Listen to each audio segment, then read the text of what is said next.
Hello YouTube, welcome back to my channel. If this is your very first time here, welcome. I'm Old Soul Mermaid, and today's video we're going to take a look at my top 5 indie decks for 2020. So the first one out of the box is the Hilda Tarot, and you notice this is titled the Burlap Edition. This deck is by Celestial Esther. And if you do not know who that is, she is the one of the creators of the Wildly Tarot podcast, which I highly recommend. She and her co-host Holly, it's a wonderful channel.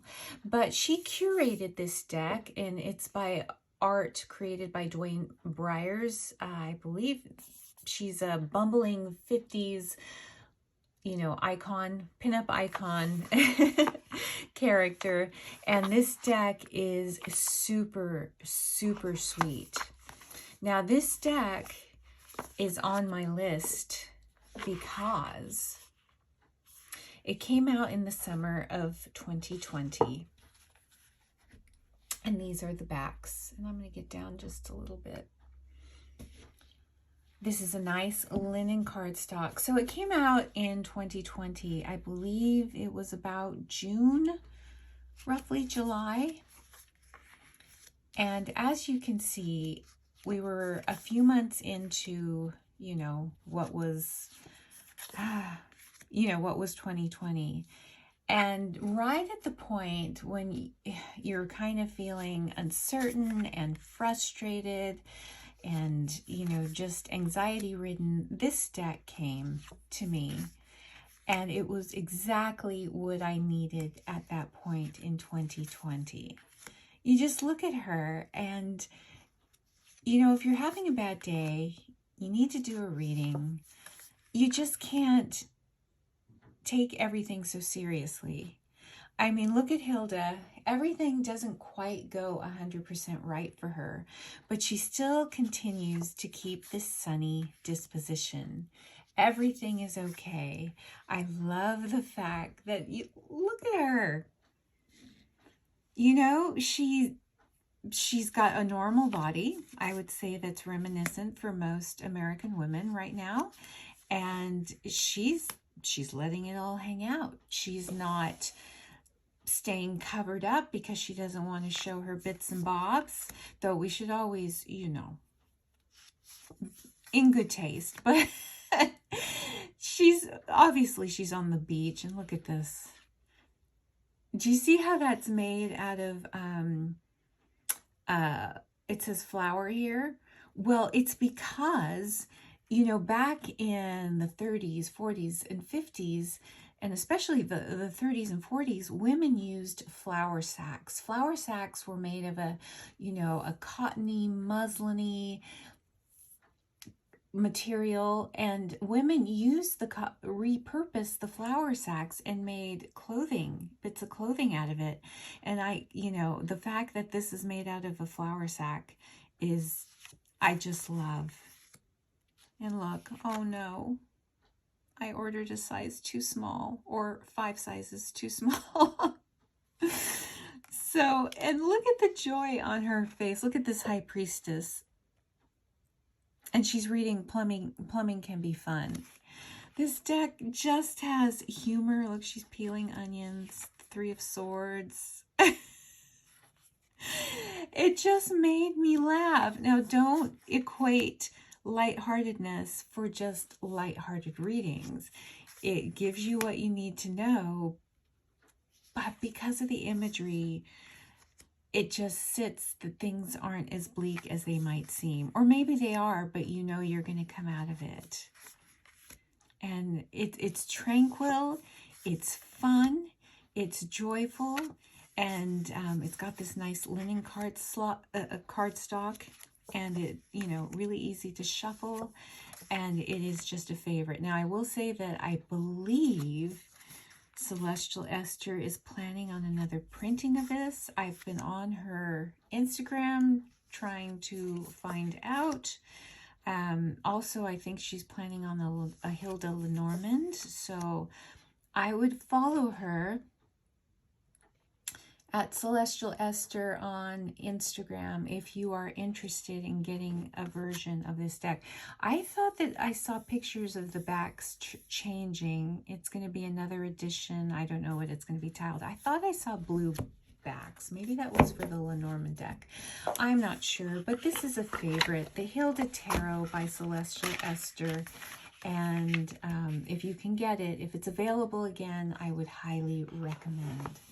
Next is a deck that I got towards the latter part of 2020. I believe November, but I did have a chance to work with it, and I worked with it right away. It is the Painted Tarot by Sophie McKay Knight, and she is an artist based in the UK, I think Scotland. This is an Etsy, a deck available on Etsy. The last time I checked. It's a tuck box. I will say this deck is on the pricier side. It is an investment, especially if you're not in the UK, because of shipping. The deck was $60+ $62, and then you had the additional shipping. And it kind of put me off for a while, but I saw unboxings on other channels, and I just knew that I had to have this deck. It resonated with me through YouTube right away.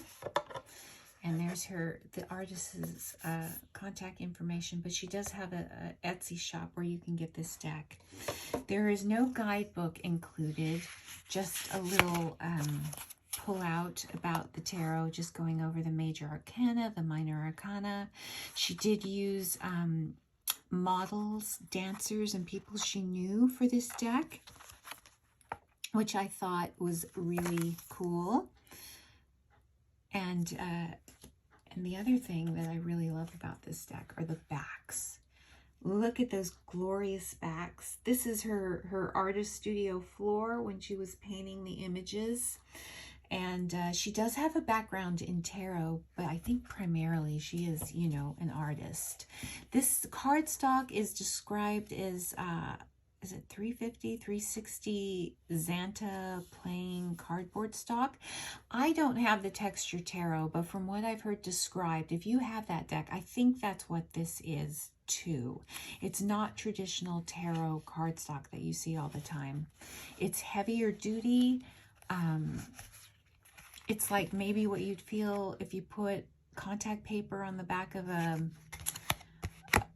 you know, you rebacked a flimsier tarot deck. So if you have the texture tarot, I think that's what this cardstock is like. It is thick, but I can shuffle it. It is big. It's more oracle size, if you can see. Not big oracle size, but it's bigger than a regular tarot deck. Let's see, I still have my Hilda Tarot here. Hilda is traditional, pretty much traditional, so you can see about the same, it's the same height, but it's much wider. But for a deck like this, which is basically artist paintings, that is just a-okay for me. This deck I really resonated with right away. And going into November, which is when I got it, it has a lot of light and shade. There's a lot of vibrant color, but then you get, you know, the grays and the blacks, which I think is perfect. Highly emotive faces. I love, love, love the faces in this deck. So beautiful. You know, the colors are vibrant.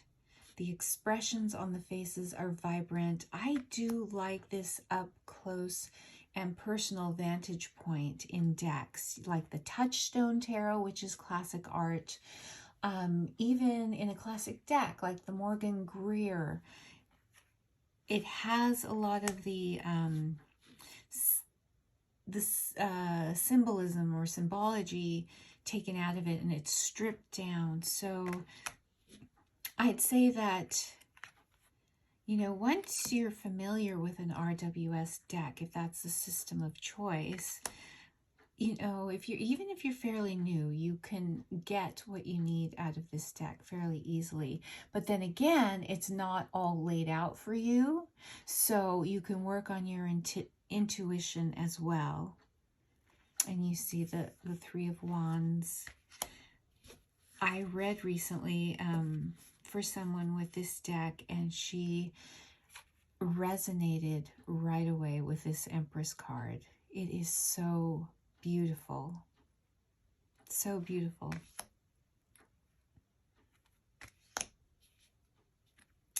And right now I'm just looking at this, and this is a deck that you get lost in the image. For me, it was very easy to read with this right off the bat. I didn't need a book. It just, you lay these cards out and, you know, to me, this flows. There was no trouble bonding with this deck. There was no break-in period. It just, you can read with this right out of the box. At least that has been my experience. Look at this. I just, the Seven of Cups. But you see, there's highly vibrant cards, and then there's grays and blacks. So this is the Painted Tarot by Sophie McKay Knight. I would highly recommend this deck if it's, you know, something, if you like these sort of artist rendition decks, I would highly recommend. Another favorite for 2020 was the Botan Tarot by A. Miyako M. Now this is a Japanese American artist, I believe, with Japanese influenced art. This deck is so beautiful, and this box is a beautiful, let me pull up a little bit, a pull-out box. Now this ribbon comes loose with the deck, and I keep meaning to put a little glue dot there, but I keep forgetting. And so the ribbon is loose. Beautiful navy box. You do get a guidebook with this, and I have a full unboxing of this deck on my channel, but it's very sparse, but you do get a beautiful picture, upright and reversed meanings in the book. You can buy the separate zine, which goes over some of the stories and folklore of the images depicted in this deck. It's a beautiful linen cardstock, and it is edged with gold. I think when I purchased this, you had a choice between gold edging or matte indigo. I really wanted the matte indigo, but there was a problem, and I saw unboxings, and she also mentions this on her site. If you get the matte indigo, there's a chance that there might be some bleeding to the front, and I saw this in a couple of other unboxings. So if that might bother you, you know, go with the gold. I'm still, even with that, I'm still wishing I would have gotten the navy indigo. It matches the box, but oh well. Maybe when I get through my wish list, and if there's still some available, I may get it. These have, I think, one of my favorite backs for 2020. These are peonies, and I guess they represent, in the Japanese culture, bravery, and I think it's beautiful. And the backs right here might look black, but it's actually a deep navy, which is nice. Beautiful watercolor artwork. I'll flip through a few of these because I do have a full unboxing. I love the soft watercolor imagery, and the stories in the zine are so fabulous.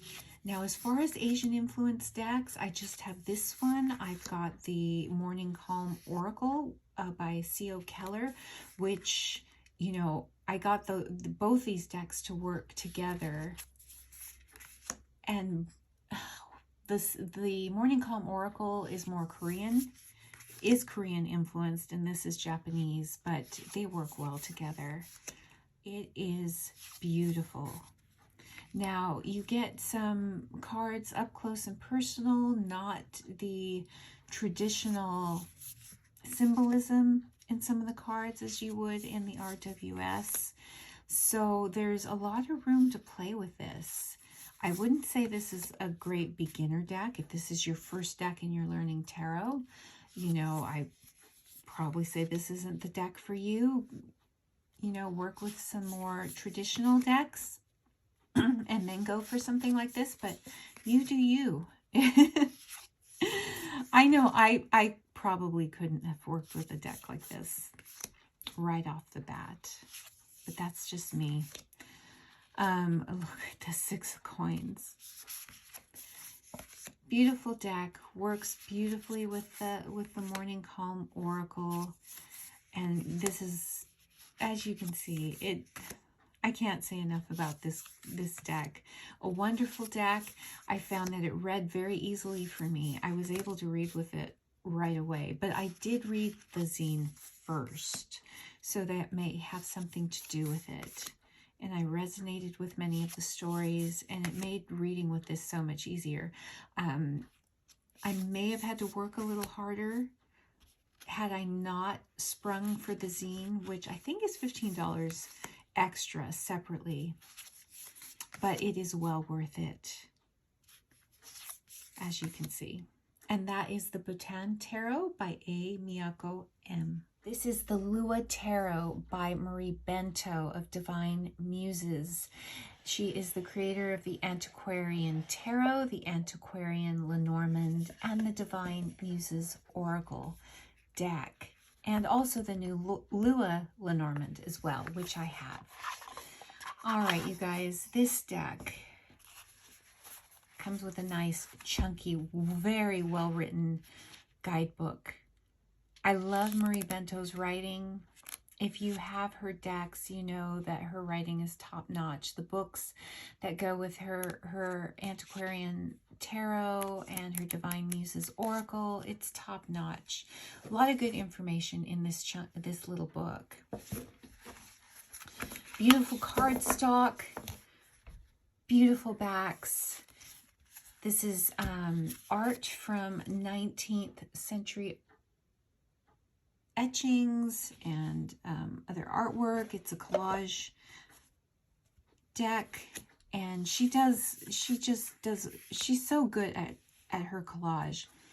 Now, surprisingly, and I do have a full unboxing of this deck on my channel, the Lua Tarot, but let me go back to this card. For art from this era, she does a very good job for including diversity, and she does that with all her other decks.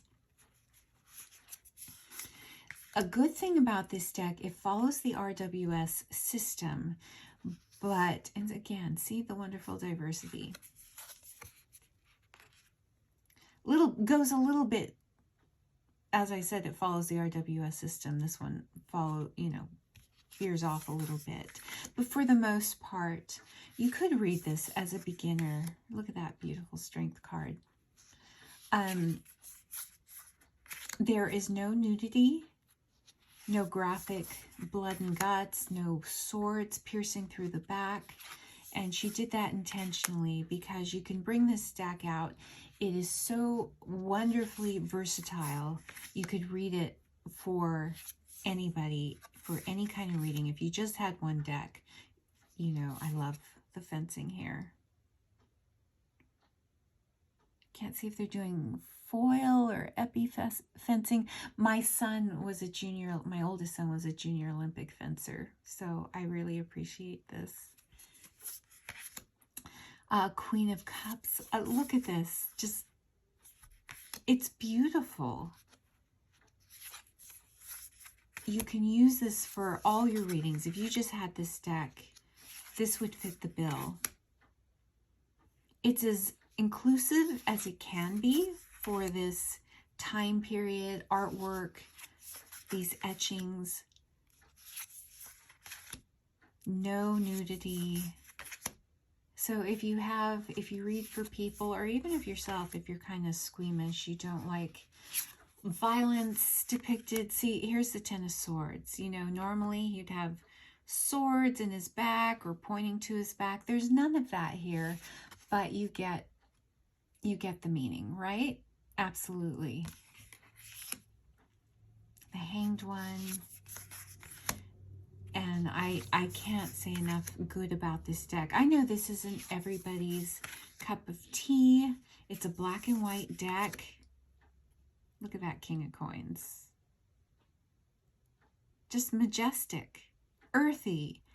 And, you know, I love all types of decks, but, you know, if you've been on my channel long enough, you know that the old art, old photograph collaging is one of my favorite aesthetics. And so, of course, I was going to love this deck, but I appreciate the effort that Marie Bento put into making it as diverse as you can, and just making something you know, something that everybody could read with. And you could do just any kind of reading with this deck. And I can't say enough good things about this deck for its versatility. Okay, we've got the last of the top 5 favorites of my indie deck collection, my top 5 indie decks for 2020, and it is the Starseeker Tarot. I think this deck has ended up in the top 5 for many top 5 videos that I've seen, and so I'm not going to be unique. This is by Nikki Ferrada. Sorry if I'm mispronouncing the deck. But this deck is sumptuous, from the colors, the beautiful lavender, the rose petal box and cards. I love her writing in this little book. It's not super chunky, but you get so good content, really good content and writing in this book, especially for... I like her interpretations of the 5 and 7 of Swords in particular. This is a collage deck, digital and collage. Look at those beautiful backs. It's luxurious to have in your hands. Oh, and also lavender edging. I have a full unboxing of this deck as well on my channel. Of course I do.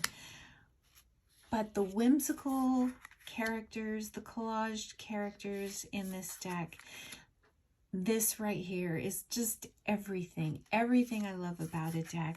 Collage, color, it is on the muted side, soft, kind of pastel-y. You do get some earth tones, but it's a comforting hug type of deck. I would say this and my Anna Kay. 2 of my hug decks. Again, like the Lua Tarot, I found this deck, it just, you can do any kind of reading. Wonderful for love. You can read for career, you know, relationships. Actually, do some healing and shadow work with this deck. You can do anything with this deck. It was easy for me to read with right out of the box, right off the bat. I was able to resonate with this deck so much. Her collage work is so freaking fantastic in this deck. All of this, somebody who's just beginning to play with collage and mixed media, I really appreciate what she has done in this deck.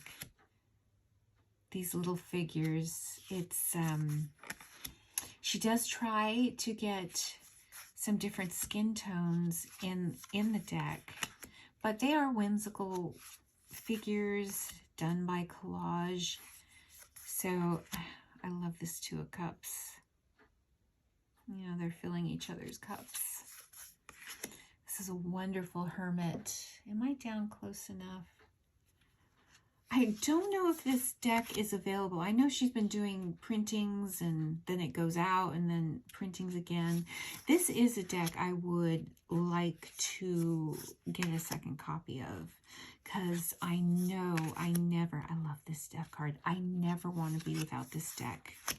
Never, ever. I think it's one of those decks, because of the whimsical nature of the images, it will stand the test of time.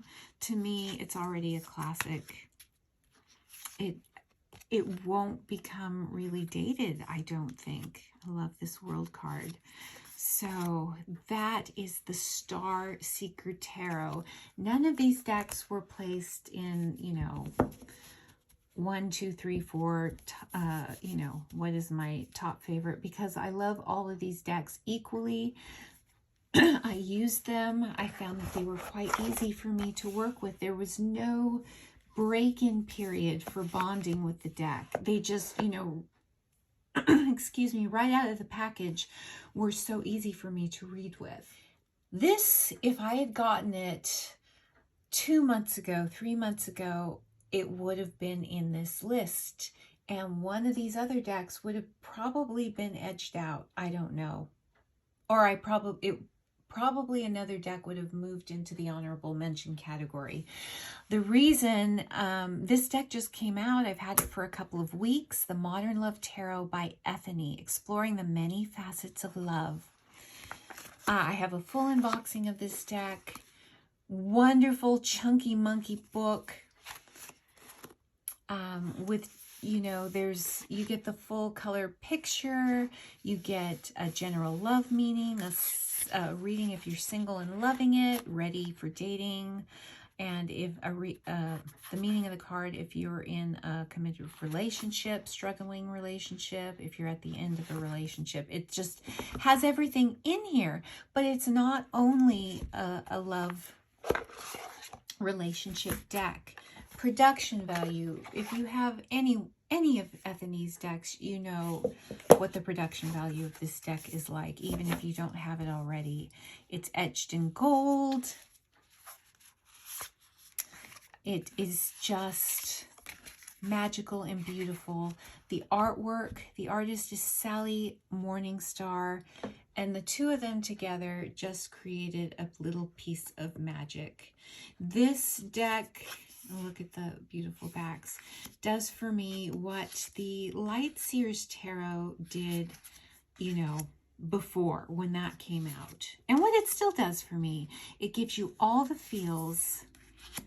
It is just a modern day deck, and it has got one of the best 2 of Cups ever. So beautiful, so vibrant. You get shadow aspects, you know, of what being in a relationship is like. You just, everything is in here. It's not just for love. You could do any kind of reading with this. I've been playing with it, but not extensively. Excuse me. Like I said, I have not had it that long. Beautiful, beautiful. This is just a masterpiece, I think, in my opinion. It has everything you would want pretty much in a modern deck, but with the sense, also the whimsical in it. There's a couple of cards, this one and the 2 of Cups card depicting age. Those are the only 2. That's the only real criticism I have for this deck, that the kings and queens, especially the queens, are very, very young. I mean, not to discount that a young person can have experience, but it's just, I'm going to keep harping on about that until I'm blue in the face. That's the only, and it's well, to me it's not small, but really when you take this deck in its totality, I guess it is a small opinion, criticism, or, you know, just my 2 cents. Everything else about this deck to me is perfect. Just wonderfully, I mean, with these images, in a reading, the meanings, it just jumps out at you. And honestly, you don't really have to work very hard. You really don't. You can get so much. Most of these cards are so deeply layered. And as you can tell from the guidebook too. See, she's a bit young for a Queen of Cups for me, because that's my card. But see, you get you get the older king, and I think he's the only older king in here. And see, yeah, he looks like a king of cups to me. But then when you match with this queen, it's like there's kind of a disconnect there. But otherwise, beautiful, beautiful deck. So that is my first honorable mention. It would have been a favorite. It is a favorite, but I just haven't had that much time to work with it because it just came out at the tail end of 2020. And this is the Modern Love Tarot by Ethany and Sally Morningstar. So that is it. That's a look at my top 5 indie tarot decks for 2020 with a couple. So I hope you enjoyed that. Let me know, do you have any of these decks? What has been your experience with working with these decks, if you do have them? Are any of them on your wish list, or are any of them now going to be put on your wish list for 2021? As always, I love to hear from you, and I thank you so much for spending your valuable time with me. Until next time, have a wonderful day, and I'll be back real soon.